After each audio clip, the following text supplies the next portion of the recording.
Hello again, everybody. This is James Bartley, and you're watching and listening to the Cosmic Switchboard Show.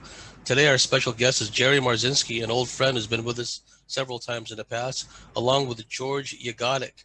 George Yagotic is a licensed creative arts psychotherapist who's been battling these voices and has he's developed ways to deal with them.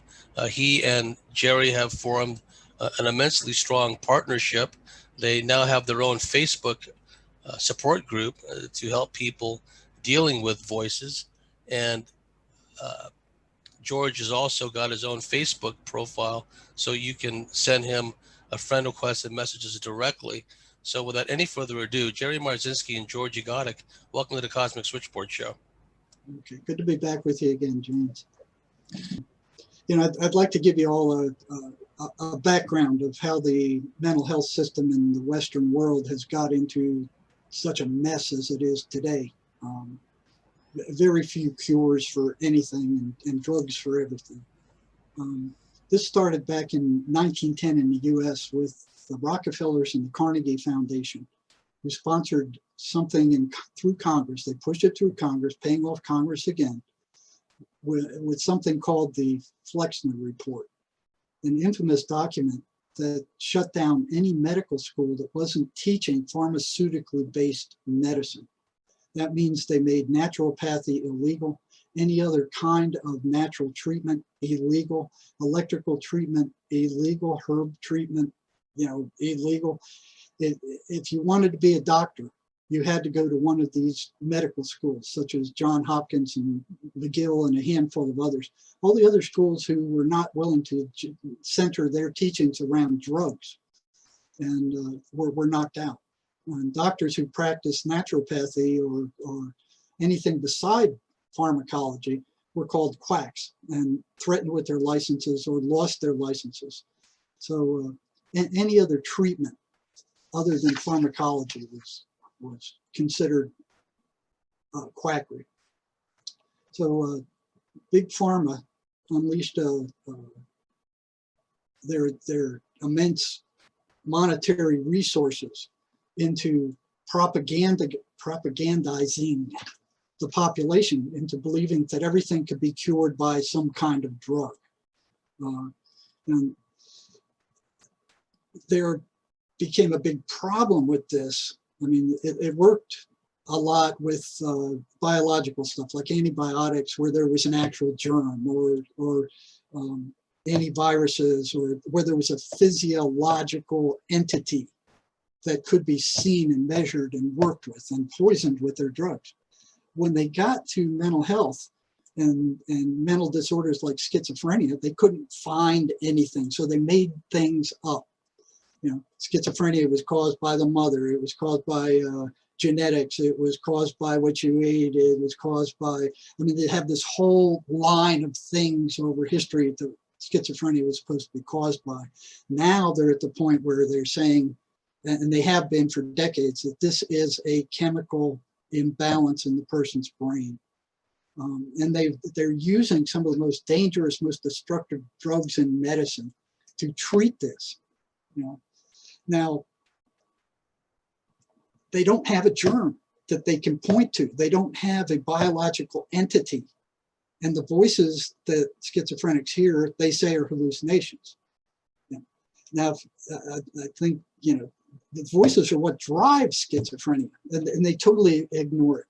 So they propagandized the population into believing this chemical imbalance theory, but they haven't found any chemical imbalance. Matter of fact, it's been disproven. And the whole reason for psychiatrics being is to dish out drugs that somehow correct some kind of chemical imbalance in depression and schizophrenia, whatever, but they haven't been able to find one.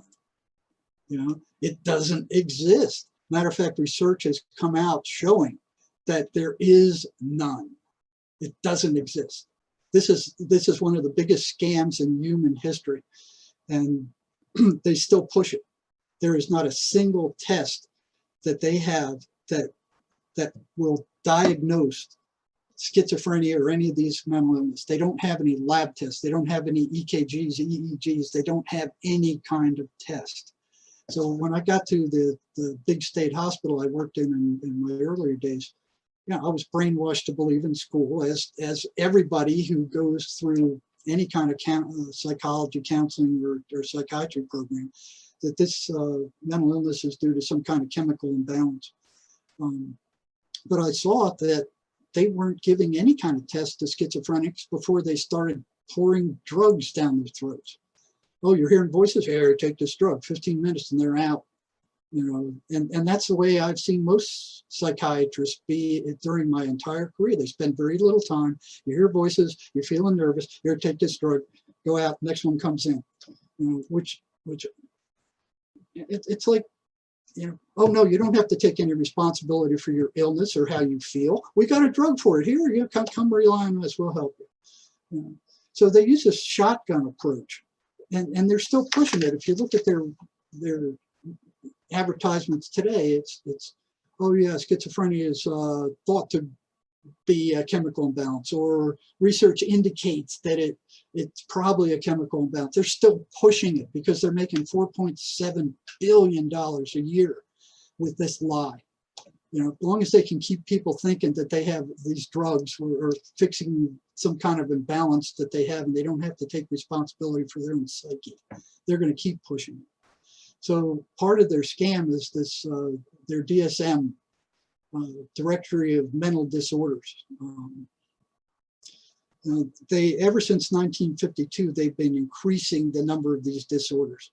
They started out with 106 in 1952, and they've made up a couple hundred more since then. So today there's over 297, and there's not a lab test or any kind of objective test to objectively measure any of them. They're just what the psychiatrists say. You know, so there's this group of what they call symptoms, but they don't have any kind of entity. There's no biological test for it. It's just these disorders that they've made up. And they've got a drug to cure everything. If you look at the TV, they're advertising, oh yeah, you got this, you feel this way, take this drug. We got this, come and ask your psychiatrist or your doctor to prescribe it for you.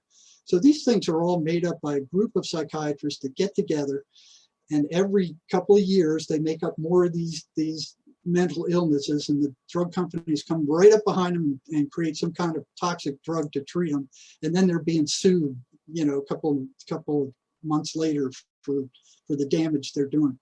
So, you know, some of these illnesses, these psychiatric illnesses that they made up, just to give you a sense of how crazy they can be.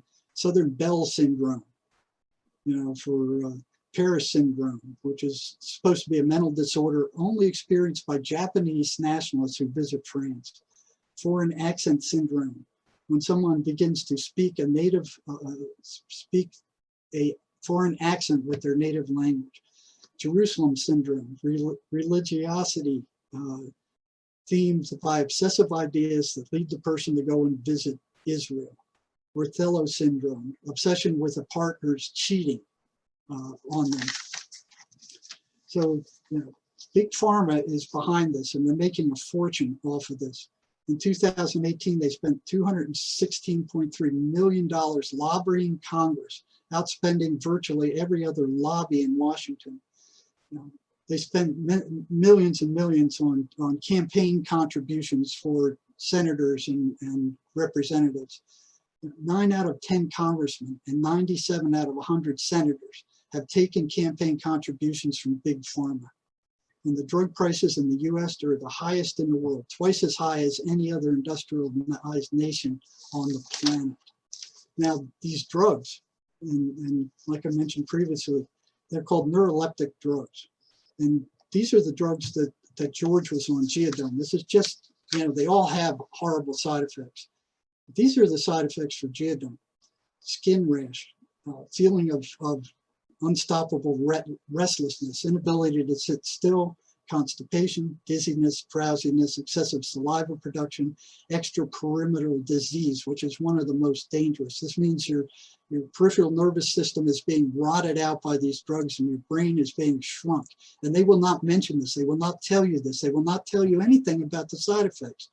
You know, and what makes that most devastating is if the person most of these people who take these drugs won't go look them up.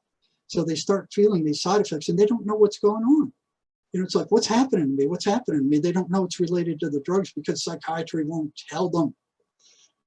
So other stuff, nausea, weight gain, chest pain, tachycardia, interference with sodium. Now, people who take these drugs generally have a lifespan 25 years less than the normal population.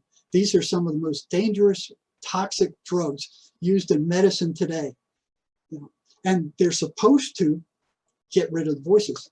In almost all cases, they don't. They might weaken them, and George can talk about this. And in some patients I talk to, you get all those bad side effects and they don't even bother the voices. They don't do anything with the voices, and the voices are what drives paranoid schizophrenia. There's nothing else drives it, it's the voices. It's no germ, it's no chemical imbalance, it's those things. So to show you the damage these guys are doing with these friggin' drugs and the psychiatric mafia's propaganda backed by the drug industry. They now have more than 7.2 million kids on psychiatric drugs. They've got 622,723 or children under the age of 5 on these drugs. They've got 80,235 on ADHD drugs, which do work for ADHD. But, while I was working in the prison, there was a lot of them in there that started off on using this for ADHD and ended up addicted to it and psychotic. And I'd ask them, well, why did you keep pushing it when you felt as good as you ever felt? Why did you keep taking that stuff? And they said, I don't know. They ended up in prison. The voices, the amphetamine will bring on these voices at a rate higher than any other drug I've ever seen.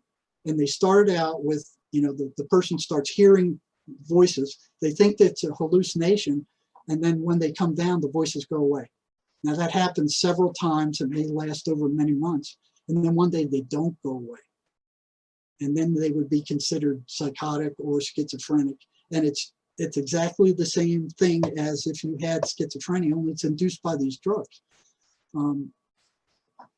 They've got the biggest number is 389,558 on anti-anxiety drugs. So basically what these people are doing is saying, oh, don't rely on your own resources to deal with your emotions. You're coming, you got bad emotions, you got bad feelings, come to us, we got a drug for it. Now, what's interesting is that the psychiatrists who are dishing these drugs out, they're the big pharma's drug dispensary. So, the psychiatric mafia is treating one of the schizophrenia, which is one of the top 10 world health problems with these toxic drugs. And there's millions of people around the planet, 2.5 million in the US alone. Now, this was a few years ago before NIMH decided to reduce that number simply because they were getting a lot of flack for only spending less than $1 a patient on research. So what they did, instead of spending more money on research, they don't want to find a cure. I mean, that would interfere with their income stream. So what they did, NIMH manipulated the statistics in their report and dropped the number of schizophrenics in the US to a couple of 100,000. And now once they did that, now it looks like they're spending, like $30 or something like that on each patient. It's manipulated. They have no intent to find a cure, none. They're making a fortune poisoning these people, and they're freaking getting away with it. I don't know why they're not being sued for the physiological damage that they're doing to these people. Now, what's interesting is the assault rate on psychiatrists is higher than any other doctor out there. They're being assaulted at a rate many times higher than any of the other doctors. And I have the stats here. I won't go through them. But what's also interesting is the suicide rate of schizophrenics is one of the highest of all psychiatric populations. I think 5 to 10 times that of the general population. Now, the suicide rate for psychiatrists is almost exactly the same. not only they are being assaulted by their patients at a higher rate than any other doctor out there, medical doctor out there, they're killing themselves at the same rate as the most disturbed of the mental populations that they work with. So they maintain that the voices that schizophrenics hear, they won't even talk to their patients about them. I mean, this is the main symptom of paranoid schizophrenia. This is the pillar symptom of paranoid schizophrenia, the voices. The voices are doing this. The voices are telling me this. The voices are making me do this. They won't ask the patient what the voices are saying. No curiosity at all. So I started doing that like 30 years ago in the psych hospital. When they found out I was doing that, they called me up in front of the medical director's office and you know, you will not do this. You're making the patient worse by doing this. You're reinforcing their hallucinations. But I already saw they were running patterns. They were running well-defined, predictable patterns. You couldn't talk to psychiatry about that. And anybody in the field who does is going to be in big trouble. You know? So what was interesting is I saw all these patterns and started working with them. And then research came out that before the voices spoke, these people who were working with electrophysiological studies, you know, so they on an oscilloscope, when the voices in the schizophrenic's head spoke, there was an electrical discharge that they could actually physiologically see and measure. So if the voices are running repeatable, predictable patterns, they cannot be hallucinations. They're a phenomena that can be predicted. They're not random like hallucinations. Hallucinations are all over the place. They're positive, negatives, they're everywhere. These patterns are predictable, they're repeatable. And you know, I'll let George start off with his experience with psychiatry and how he was treated by them, and then let him lead into these patterns. So basically, he's willing to talk to people, and George is one of the bravest, most educated, most knowledgeable people I know who is experiencing the voices and is willing, has the guts to come out in public and talk about them. And there's no real benefit for him doing that other than to make people aware of the truth, that these things are not hallucinations, they're very real. They run predictable patterns. We know what they are. It's a totally different world that has its own rules, its own regulations, and its own laws. So let me turn it over to George now, who can give you firsthand experience. Now, everything George is telling you, I can verify by the hundreds and hundreds of patients I've worked with over the 30 years. All these patterns are consistent among all of them. George can bring them to life for you. So George, would you start off with basically what happened to you, how you came to get the voices, and how you were treated by psychiatry once you approached them for help? Sure, thank you, Jerry. Yeah, you know, the experience of hearing voices is profoundly life-changing, and it's interesting because it begs the question: it's what is this? Where is this coming from? Why is this happening? I think these are questions that go through all of our heads for people who do experience voices initially, and you have to contend with those questions. You have to contend with, you know, what is happening to me? Do I pay attention to it? What do I do with the meaning of what I'm hearing of these voices? And those are huge questions, because we're dealing with something that is unseen. I am hearing something that other people around me don't hear. What I'm hearing has meaning, and it affects my life, and it can change my life, and it has an impact. So it's profoundly significant. Now, how it's dealt with in psychiatry is profoundly insignificant, because the voices and what people hear and what meaning comes through is not being dealt with. What's being dealt with, as Jerry had said, is the drugs, the pharmaceuticals, and here, take this and they'll go away. Well, they don't.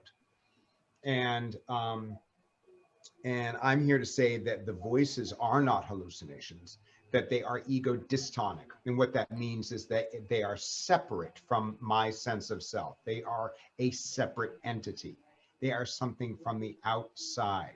It is not something that is unconsciously manifested through subconscious and unconscious. This is something that is manifested outside of our own reality, of our own what's going on around us. And George, tell them how you came to that conclusion. Remember the password?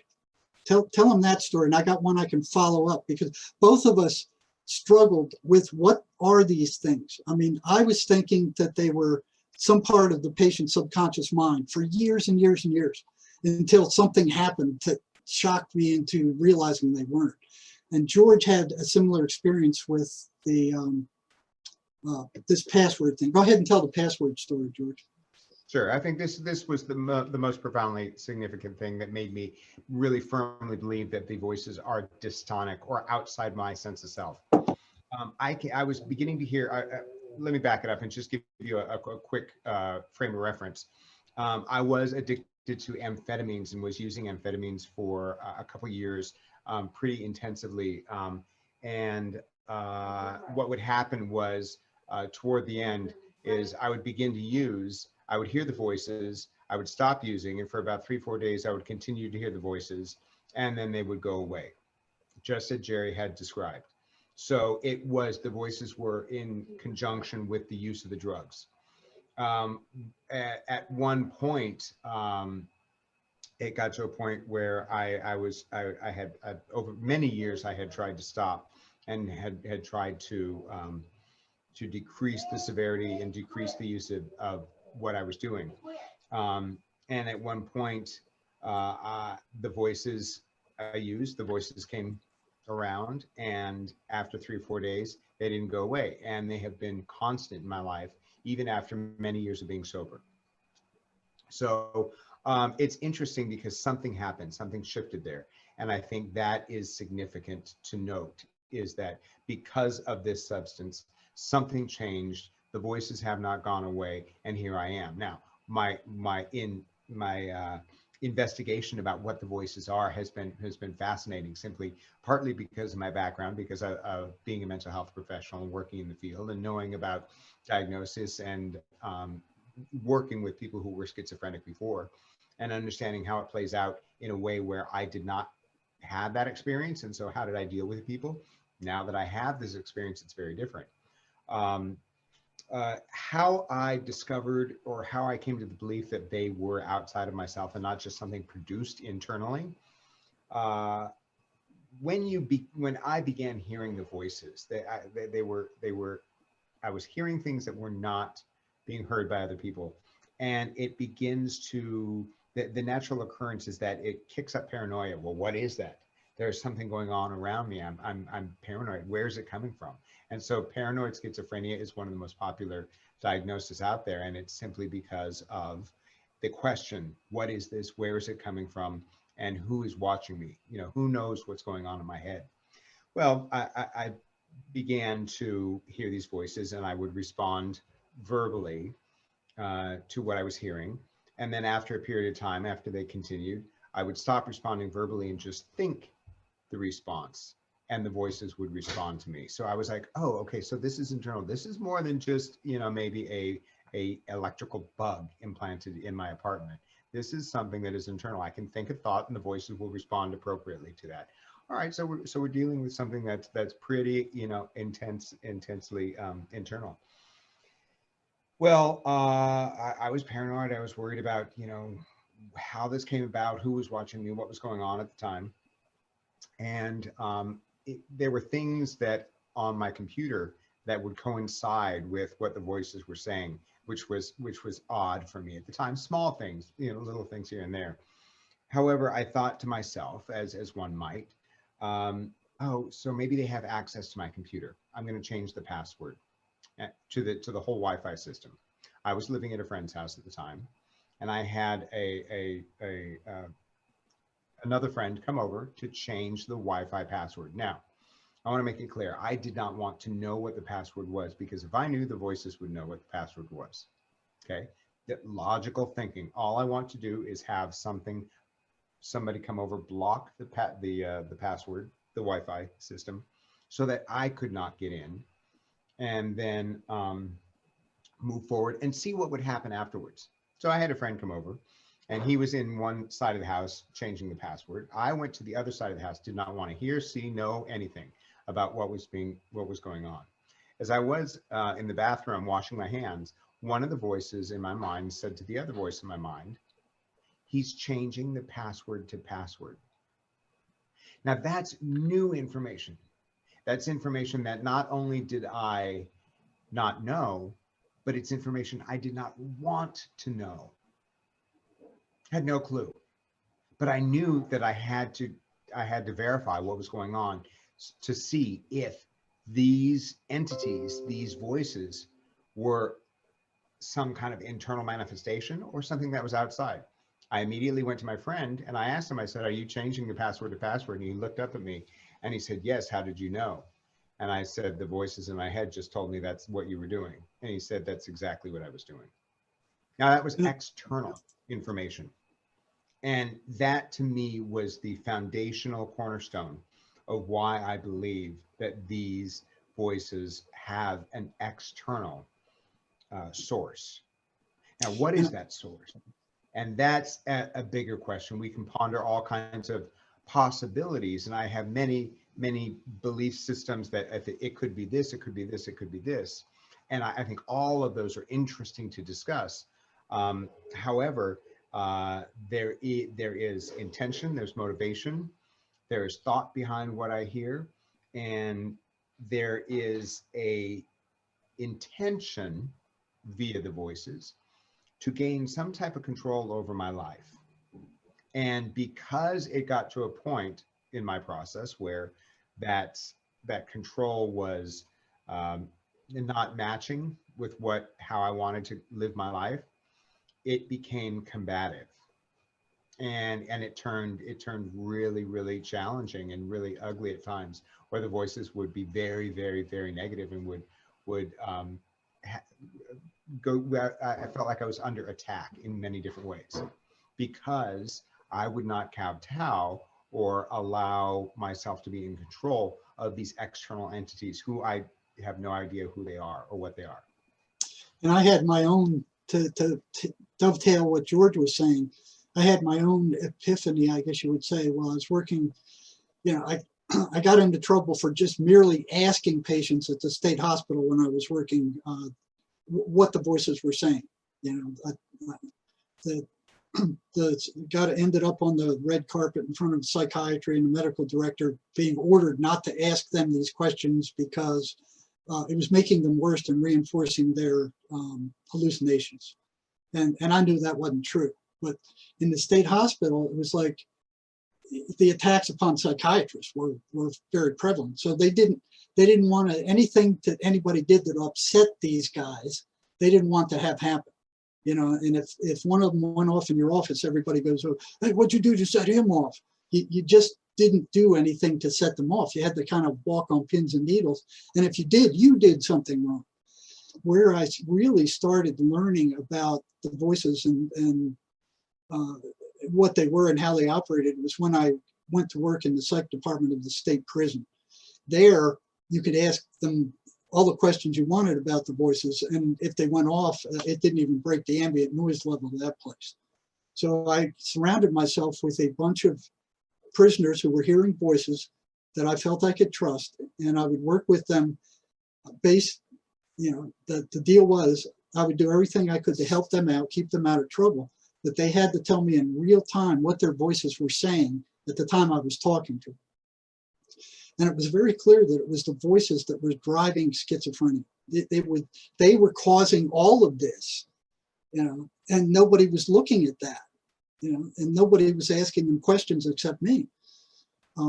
So what I figured is, well, okay, if they're the driving force behind this disorder, then let's see what happens if we start interfering with them, breaking them up, tripping them up. So I started thinking of ways to do that. And then I would give the prisoners homework. And then next time I had them in, well, what happened? Did it work? How much did it work? Did it work at all? Until finally we had a number of ways to disrupt these voices. And the prison, not just one, but several of them would come back into my office the next point and say, the voices are really getting pissed off with you. they don't like what you're doing. They don't want me coming here. They're telling me not to come. They're telling me to assault you. It was clear that the voices didn't like it. Now, I learned back at the very start that to find out what they really are, you got to throw something at them that they don't like. It's like hitting them back. And then you find out the depths of their depravity. It's only then. You can't make friends with them because they'll eat you up. So I had prisoners come in and say, I remember one comes in after he left, he stopped at the door and he said, "You know what you're doing is dangerous, don't you?" And I looked at him and I'm like perplexed. I never thought about it. I'm thinking, well, they're in their heads. They can't get me. They can't come into my head. I mean, they're stuck in their head, And I felt I was relatively safe, but little did I know what I know now. I mean, so I kept getting these reports that, yeah, the voices don't like you. They don't want me coming here. They're telling me all these bad things. And I just kept going and finding more and more ways to disrupt them until one day, one of the prisoners I've been working with for like 6 months comes and knocks on my door without an appointment, and let him in. I said, well, what's up, man? And he goes, the voices want to talk to you. And I've never talked to them directly before this. I mean, it was always through the patient. What are they saying? They'd tell me what they were saying. And the voices are saying it's calling me names and all kinds of stuff. And they're saying this, they're calling you this, they're saying you're crazy, you're stupid, that kind of stuff. I'd say, well, go tell them to stick their head in the toilet. And one day, when this guy comes in, he goes, the voices want to talk to you. And he's making good progress. And we were pretty well beating down his voices. And I said, well, come in, sit down. What do they have to say? And he looks at me and his voice changes just a little deeper. And hear these words come out of his mouth. You have no right to interfere with our way of life. And I'm like, our way of life, plural. That's not the patient talking.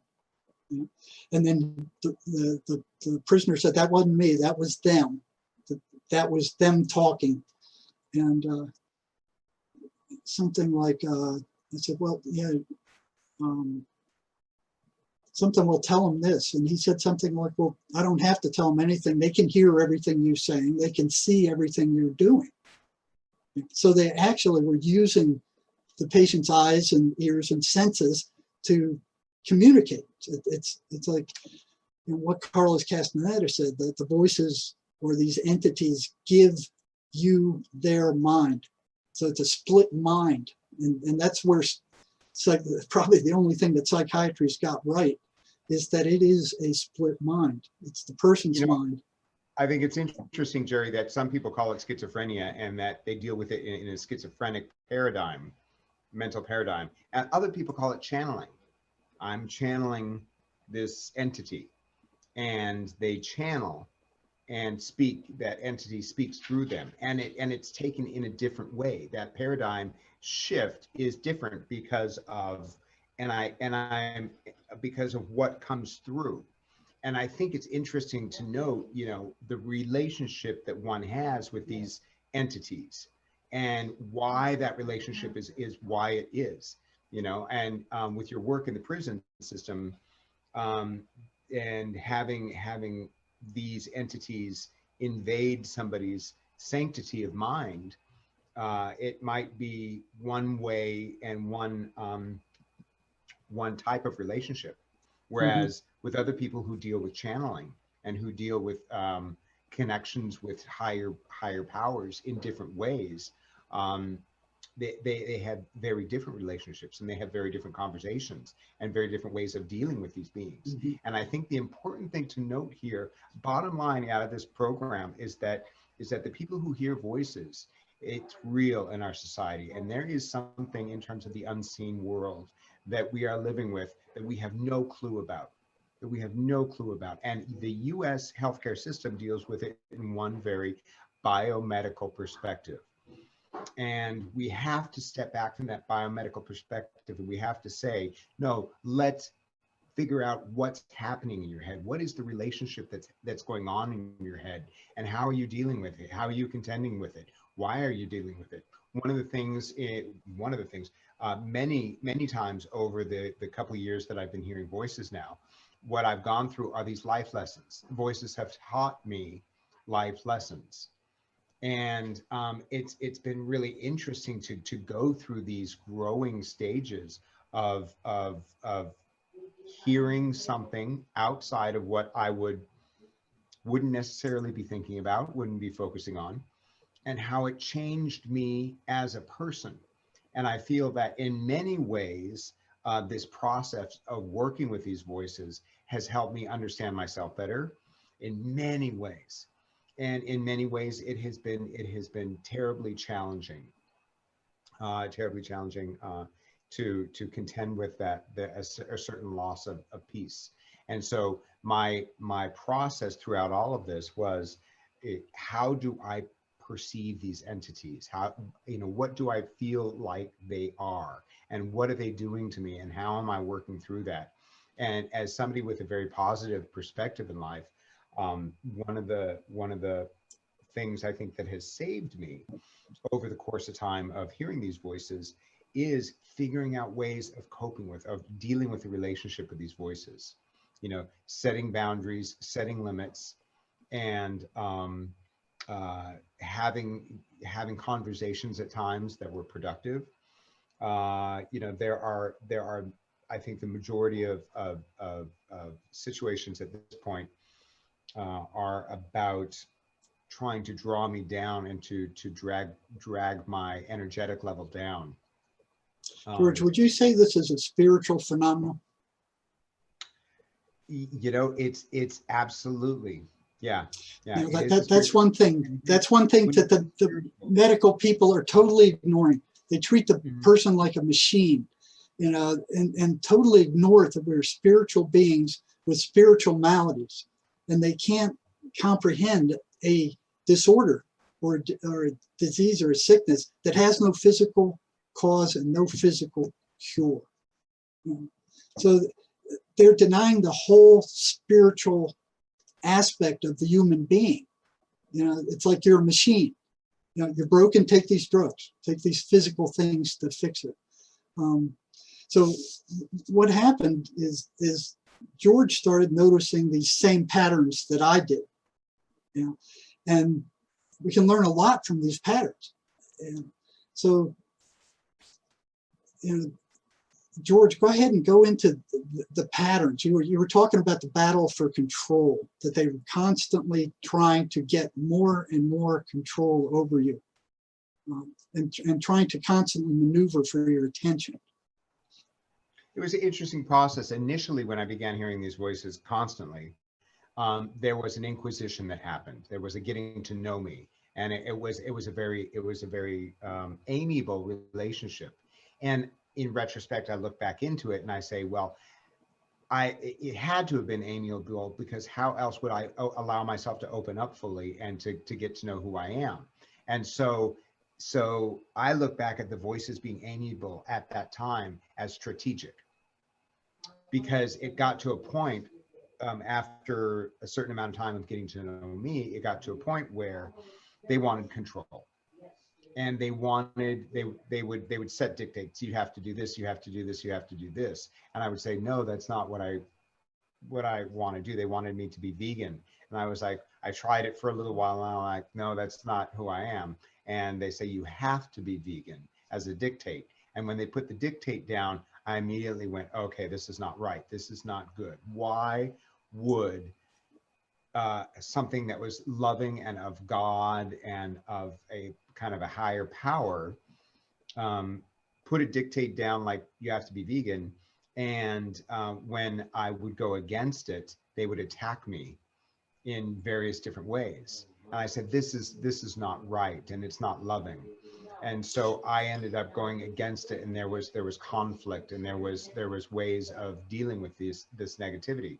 But the intention was to, after the initial kind of amiable period of relationship, it became one of control.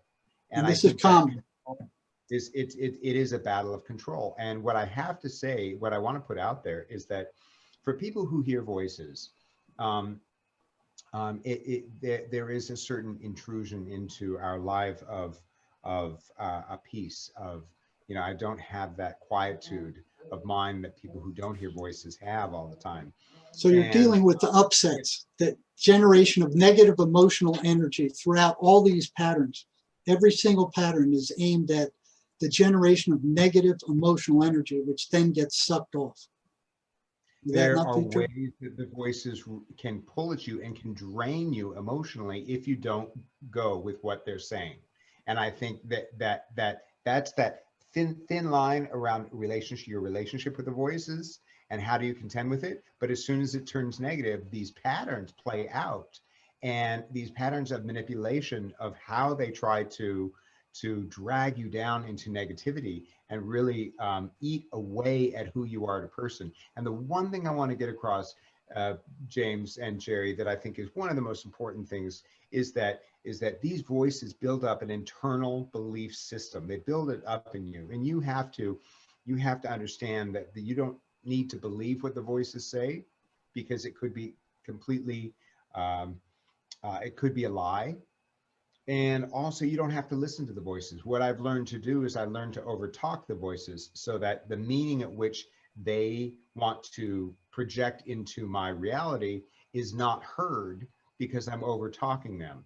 And when I overtalk them, that intention doesn't get through, and therefore the intention, the directive of the voices doesn't affect my life. And I think holding on to my sense of self has been one of the best things I've been able to do to kind of move forward in life and cope with what I'm contending with, because they try to draw you into different ways of being, different ways of perceiving life through what you're hearing in your mind. And so they will bend your perception. They'll warp your perception. It can be extremely detrimental, and they do it using very specific patterns, and that's the patterns that Jerry and I. So yeah, and moving through these patterns, I mean, we've gone almost an hour now. We only hit the first one. So the second one is voices are consistently negative, derogatory, insulting, abusive, and destructive. They can fake to be positive and helpful, but invariably turn on their victim once they gain the victim's trust. That happens in most cases. Now, I do know of 2 cases where the person is hearing a positive voice and it doesn't do any of these. You know, but in most cases, they'll get your trust. They'll reel you in. Once you trust them, they say, oh, hey, we got supernatural powers. We know these things. We can help you here. And they kind of get your trust, and then they slowly turn on you. Did you experience that, George? Oh, absolutely. As I said before, in the beginning of the relationship was amiable, and then it got to a point where things would turn. And that's consistent with my experience. It was like, if you buy into what you're hearing and what you're experiencing, which is what the voices want, you begin to become under their control, because they are dictating what your reality is around you. They'll say, oh, don't listen to that person. They don't like you. Listen to that person. They're influencing you. And they're constantly driving to. But if you buy into what they are saying, their influence, that influence has power over you, and you can't do that. And so you have to take what the voices say with a grain of salt, hold on to yourself, and hold on to the external reality of what is going on with that around you in a non-judgmental kind of open way. And they constantly fish for your attention, right? They go after your attention in any way they can grab it. Right. Is that not so? It's an internal experience. And if I'm not listening to the voices, or if I'm blocking them out, they work harder to drag my attention away from this reality and into my head. So what psychiatry tells these guys, almost every single one of them, is just ignore the voices. It's not that easy. You can't ignore the voices. You cannot ignore the voices. There's constantly something there. It's like having a TV on in the background. I can turn my awareness to it and listen to it whenever I want. But if I'm in this reality, sitting in this chair, having this interview right now, that's the priority. As soon as I move my awareness to that TV in my mind, or those voices in my mind, it takes me out of this reality. And I think you can't do that. You've got to be able to not just balance it, but understand where the priorities are and understand how to deal with this reality first before contending with this belief system that is being concocted by voices in your mind. Well, it's being concocted, but it's being concocted consistently. I mean, this is another world that exists, that everybody has these symptoms. They have these thoughts, but not to the extent that a schizophrenic would. So what we're talking about is a normal curve here, with the schizophrenic being on at the very end, but it's all one population. These things hit all of us all the time to different degrees, and they're negative, they're derogatory, they're constant. The game plan, like George said, is they're after control, and they're after the generation of a negative emotional state, which they then drain off of you. Which, Jerry, and just to underscore your point, you know, if it's not just the schizophrenic that experiences these voices, it's everybody. If there is something external out there that is having some influence on you, because I hear the voices, it has connection or potential contact with anybody. And so how does it affect you? Maybe other people actually hear voices that are outside or ego dystonic, outside of their sense of self, but they think that they're their own thoughts. Oh, yes. That's something I thought. And glad you brought that up.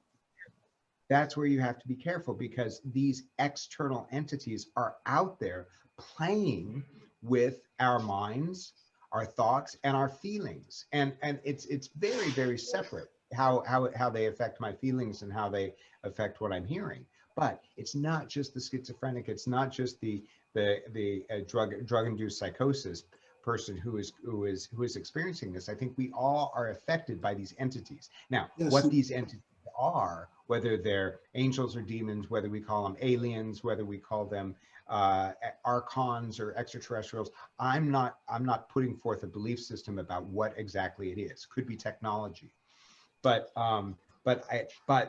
what is true in my experience is that these beings have intention, they have patterns, and much of what they try to do when you begin to go against what they say is to draw you down in very, very negative ways by pulling you out of this reality and pulling you into this internal world that they want to concoct or make up in very, very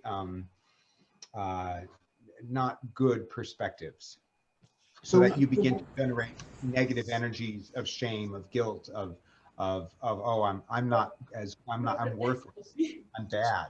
So what you're talking about is an operational definition. You know, an operational definition of what you don't have to call them demons or anything. This is what they do.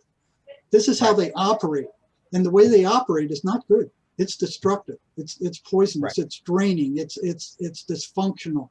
So you don't have to struggle with, you know, a name that you can. This is how they operate. This is what they do. This is what they are.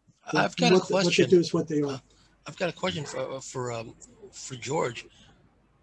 We're surrounded, immersed, if you will, in multimedia, be it the corporate media, the internet, radios playing in the background.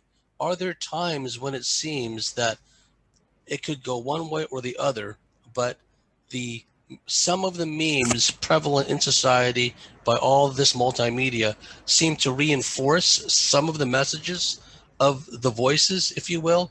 Or, for example, does the potential exist if you take a certain demographic of society and let's say that there's an overarching agenda to manipulate certain demographics in certain directions, be it to be climate change activists, be it to be political activists, whatever the case may be?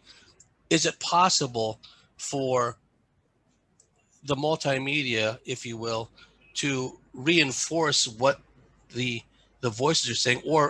And connected with that, can the voices subtly, or whatever the case may be, encourage people to mistrust this politician, to mistrust this person on an individual, interpersonal relationship level, mistrust this, or conversely, endorse some kind of movement, some kind of political movement? Now, what are your thoughts on that?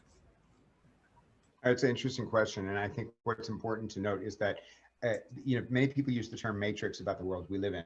And you have to think about that as a metaphor, because each one of us, our realities are created. They're created by what we see, by what we hear, by what we see on TV, by what we hear in our friends, from our friends around us and the people in our lives. Our realities, our worldview, our perspective on how we get through life is created. That's that matrix quality. And that's what we're talking about. Now, if you have voices that are coming in, and remember, each and every person's experience of voices is individualistic. Okay. My experience is going to be different than the next person. However, there are, as Jerry and I had said, there are certain patterns that show up in terms of and how the voices work. But the belief systems and the belief structures that one creates are individualistic. And so if, let's say, the voices had the intention of wanting me to move away from this home in which I'm living in, which is one of the things that my voices told me. They wanted me to move out of the home I'm living in, which again goes against my intention. Then they begin to do or say things against where I'm living. Oh, it's a bad place. Oh, you shouldn't do this. Oh, we're going to make it harder for you to live here. Oh, we're going to do this, that, and the other, right? And so that intention comes through in different ways and can influence my decision to either live here or not. Now, if everybody hears voices and we don't know what exactly or who they are, this is not just one person talking into a microphone for everybody on the planet. We're talking about, well, what kind of spiritual entity could do this? And I think that question is interesting, because what bigger picture games are going on? How are we all being influenced in different ways via TV? And if the voices are out there, and they are influencing, I think, not just individuals, but groups of people, populations of people, entire nations. Entire nations via things like the media or politics or so on and so forth. So we're not just talking about something that is my own personal inner experience and that is going to pull me away from reality, but has a potential huge way of influencing the masses in ways that are even greater in terms of where does that influence take us? And I think that those are interesting conversations, not necessarily what we want to get into at this point. Well, this goes back to the societal belief that's programmed in us all from birth, that all your thoughts belong to you. They're your own. And they're not. Swedenborg brought that up 700 years ago. Not every thought that comes through your head belongs to you. Now, Sherry, who struggled with voices as a young woman, she said every negative thought about yourself or somebody else is inserted into your thought stream by these entities for the purpose of splitting you from your relationships with human beings, taking you away from your family. They constantly say bad things about parents and family members. They'll split the person up from their family so they can't get any support. They'll isolate them, and then they'll corner them, and like George says, then they'll start into them. They want to drag them into that world and not have anybody pull them back out. So there's this constant pulling to pull them away from friends, from family, from people that can help them, and convince the victim that these guys are after them. They don't have their best interest at heart. They're talking behind their backs. They're plotting against them. And once they have them isolated, and that's what happens, they isolate themselves, and then the voices are unimpeded. Would you say, George?